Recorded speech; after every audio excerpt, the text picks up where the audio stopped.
Hoy quiero hacer un comentario a la proposición 6 del Tractatus Logico-Philosophicus de Wittgenstein, pero antes me gustaría introducir el ejemplo que voy a manejar a lo largo de esta charla.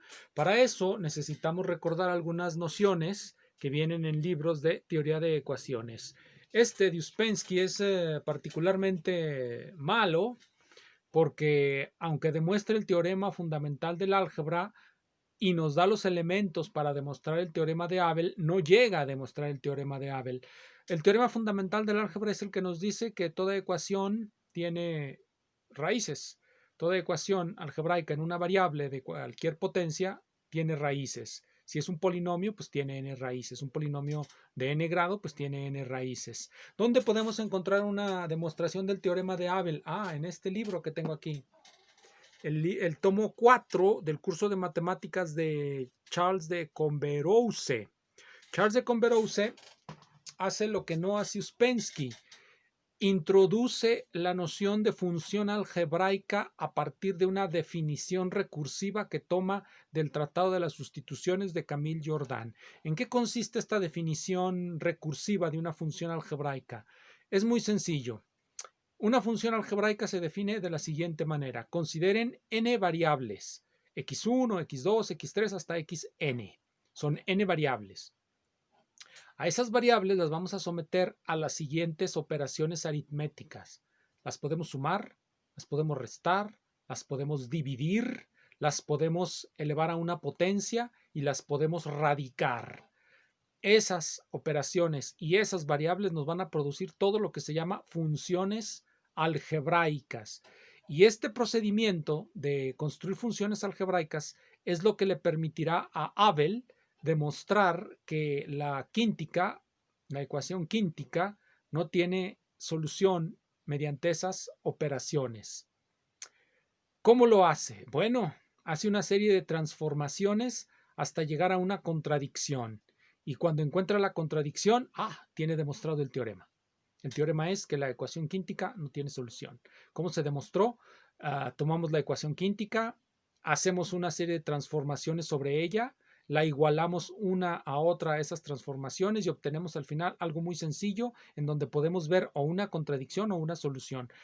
Ustedes recordarán cómo se resuelven las ecuaciones cuadráticas. Las ecuaciones cuadráticas en una variable se resuelven completando el cuadrado. Tenemos la ecuación cuadrática, operamos sobre ella de manera algebraica y la llevamos hasta una forma en la que la solución es obvia.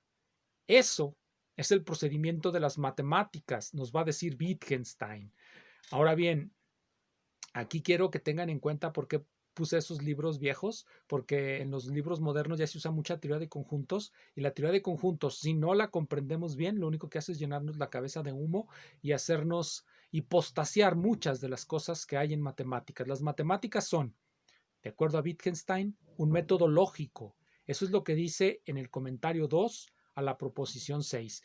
¿Cuál es la proposición 6? ¿Qué dice la proposición 6? Miren, la pueden ver en este. En este es la versión de bolsillo del Tractatus Lógico-Philosophicus. La proposición 6 nos dice que la matemática, la proposición 6.2, que es el comentario 2 a la proposición 6, nos dice que la matemática es un método de la lógica. Y la proposición 6 misma nos dice cuál es la forma general de la proposición. La forma general de la proposición es recursiva. Las bases de esta recursión, recordemos el ejemplo que les puse de los polinomios, no son variables x1, x2, x3, variables reales, por decirlo así. Las bases de la función general, de la función general peritativa de Wittgenstein, las bases son las proposiciones atómicas. Con las proposiciones atómicas y con la operación de Sefer podemos encontrar cualquier proposición y mediante las tablas de verdad que él introduce en su Tractatus podemos decidir si por su forma son tautologías o son contradicciones o son proposiciones que apuntan a un hecho. Las proposiciones del lenguaje, las proposiciones que usamos todos los días generalmente apuntan hacia hechos y podemos pues decir si son verdaderas o falsas, si coinciden o no con el hecho. Esa sería una teoría de la verdad por correspondencia pues muy sencilla. filosóficamente cuestionable, dirán muchos, porque carece de las profundidades del idealismo trascendental. Bueno, dejemos las profundidades allá en lo profundo. Queremos claridad, no oscuridad. Entonces, eso nos dice la proposición 6 del Tractatus. No nos habla de Dios, nos habla de la forma de las proposiciones. La forma de las proposiciones tiene una forma matemática.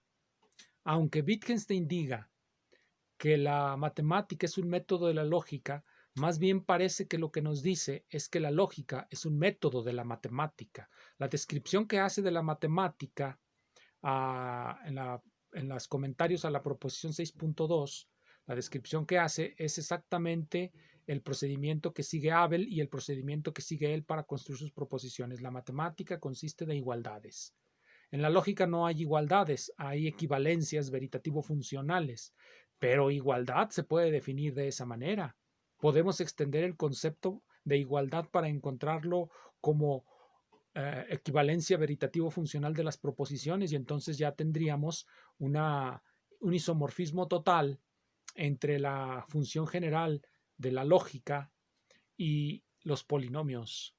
Y la prueba de Abel de que no existe la solución para la quíntica la podemos emular con cualquier otro tipo de proposición dentro de la lógica que nos diga o nos lleve a una contradicción.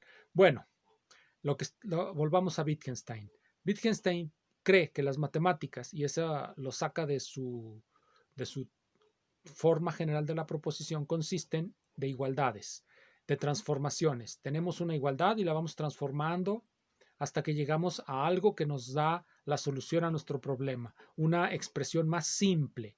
Transformamos una expresión en otra hasta llevarla a la forma más simple en la que podamos leer la solución del problema. Para Wittgenstein, esto es en lo que consisten las matemáticas y la demostración no es otra cosa que una serie de transformaciones que van de lo complejo a lo sencillo, como en el caso de la demostración del teorema de Abel que les puse. Define lo que es una función algebraica, opera con las funciones algebraicas y finalmente, por el procedimiento de operación, que no es sencillo, es necesario ser muy ingenioso para encontrar estas transformaciones que introduce Abel. Y finalmente llega a algo que sí es sencillo, una contradicción. Y con la contradicción ya puede tener demostrado su teorema. La ecuación quíntica, la ecuación de quinto grado, no tiene solución. Y eso es lo que para Wittgenstein son las matemáticas, un seguir reglas.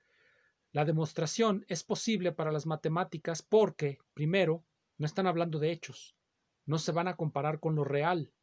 Las proposiciones verdaderas o falsas solamente lo son porque se pueden comparar con algo que no son ellas, algo que observamos a través de los sentidos, los hechos, pero las proposiciones de la matemática no hacen eso. Según el logicismo de Wittgenstein, las proposiciones de la matemática siguen reglas y por lo tanto, para encontrar si son correctas o incorrectas, lo que tenemos que hacer son transformaciones. Entonces, así es como se conciben las matemáticas en el logicismo.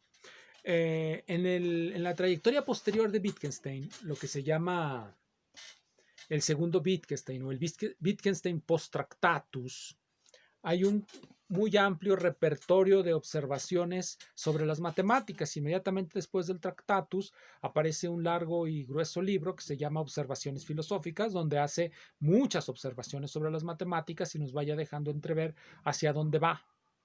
Después aparece la gramática filosófica. Bueno, no apareció en vida, pero la escribió y de acuerdo a la cronología que conocemos, en la gramática filosófica es posterior a las observaciones filosóficas y allí hace más comentarios sobre la matemática hasta que concluye en observaciones sobre los fundamentos de las matemáticas, que ese se publicó en vida y que es la base de uno de los artículos de este libro que les enseñé, Ensayos en Análisis, de Alice Ambrose. El artículo se titula Proof and the Theorem Proved, es decir, prueba y el teorema probado, o demostración y el teorema demostrado. ¿Qué es lo que trata de arguir Ambrose aquí, inspirada en Wittgenstein? Wittgenstein observó que darle sentido a un teorema solamente es posible a través de su demostración. Si se siguen perfectamente las reglas de la matemática sin introducir ninguna variante en los conceptos y apegados completamente al rigor que introdujo el siglo XIX, encontraremos teoremas prácticamente no desafiables, que es lo que pretendían los matemáticos del siglo XIX.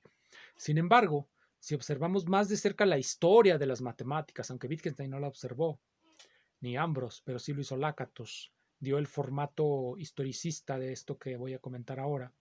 Si observamos más detalladamente muchas demostraciones en matemáticas, muchas pretendidas demostraciones en matemáticas, vamos a poder notar que lo que hacen los matemáticos es introducir nuevos conceptos, extender los conceptos viejos e introducir nuevas reglas. Esto se hace, por ejemplo, nuevamente con las ecuaciones, cuando introducimos los números que ya no son enteros, los números fraccionarios o partidos, para tener soluciones de ciertas ecuaciones. Lo mismo pasa cuando introducimos los números irracionales para tener solución de ciertas ecuaciones. Lo mismo pasa cuando introducimos los números negativos, los números imaginarios. Son nuevos conceptos que van a necesitar de una nueva álgebra. Así es como van creciendo las matemáticas a través de la expansión de conceptos. Lo que nos parece decir Wittgenstein, aunque él no lo dijo, y esto es una interpretación mía de lo que dice Ambros, que dice, según ella dijo Wittgenstein, es que el rigor mata a la creatividad, el rigor del 19, el rigor con el que quisieron demostrar teoremas perfectamente ya no desafiables, en los que ya no pudiera haber contraejemplos, lo que hace es matar el crecimiento de las matemáticas. Cada vez hacemos teoremas más rigurosos, siguiendo cada vez conceptos más escabrosos, pero en ello estamos olvidando que muchas veces tuvimos que introducir subrepticiamente nuevas ideas para poder llegar a una demostración. Es decir, demostramos algo que antes pues en sí no tenía demostración, porque los conceptos no los teníamos en disposición. Una ecuación, digamos, x cuadrado más 1 igual a 0, no tiene solución si no inventamos los números imaginarios, si nos apegamos sencillamente a las reglas y a los números que ya conocemos, a los conceptos de número real y a las expresiones aritméticas típicas, no tiene solución. Y esa es la solución de ese problema, no hay solución. Para encontrar los imaginarios necesitamos inventarlos, inventar el álgebra, inventar el análisis de las funciones algebraicas. Solamente de esa manera progresan las matemáticas cuando olvidamos un poco el rigor. Con el rigor convencemos bobos. Con la creatividad generamos nuevas ideas. Esperemos que nosotros como matemáticos seamos capaces de idear nuevas cosas.